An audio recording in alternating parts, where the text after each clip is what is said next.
মাত্র ৬ লাখ মানুষের একটা দ্বীপ রাষ্ট্র। নেই পর্যাপ্ত বৃষ্টি, নেই উর্বর মাটি, জনগোষ্ঠীর বড় অংশই প্রবাসে। তবুও আছে স্বপ্ন, আর সেই স্বপ্নের জোরেই ইতিহাস গড়েছে কেপ ভার্দ। আটলান্টিকের এই ক্ষুদ্র দেশটি জায়গা করে নিয়েছে ২০২৬ ফুটবল বিশ্বকাপ মঞ্চে। প্রকৃতিও কেপ ভার্দের প্রতি খুব একটা উদার হয়নি। এখানে জলবায়ু শুষ্ক ও অনাবৃষ্টিপ্রবণ। সাহারা মরুভূমি থেকে উড়ে আসা ধুলোবালি প্রায়ই এখানকার আকাশ ঢেকে ফেলে। দেশটির অধিকাংশ দ্বীপ পাথুরে হওয়ায় চাষাবাদের উপযোগী জমি নেই বললেই চলে। সাথে আছে দীর্ঘস্থায়ী খরা। সুপেয় পানির চাহিদা মেটাতে হয় সমুদ্রের নোনা জল বিশুদ্ধ করে। এমন কঠিন ভূপ্রকৃতির মাঝে টিকে থাকাই যেন বড় চ্যালেঞ্জ।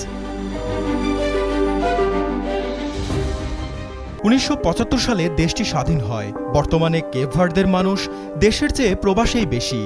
তাদের জিডিপির ১২.৭% আসে রেমিটেন্স থেকেই। এত সব সীমাবদ্ধতার মাঝেই লুকিয়েছিল কেপ ভার্দের সবচেয়ে বড় শক্তি। ঘরোয়া খেলোয়াড়দের ওপর নির্ভর না করে দেশটির ফুটবল ফেডারেশন নজর দেয় প্রবাসী প্রতিভার দিকে।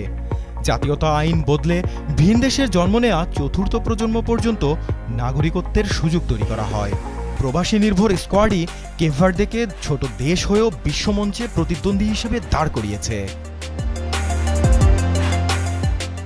রুক্ষ পাথুরে দ্বীপের এই মানুষগুলোর একসময় হারানোর কিছুই ছিল না। আজ তারা সরাসরি ২০২৬ বিশ্বকাপে নিজেদের নাম খোদাই করেছে। যে দেশে বৃষ্টি নামে না, সেই দেশের মানুষ এখন বিশ্বমঞ্চে কি ঝড় তুলবে?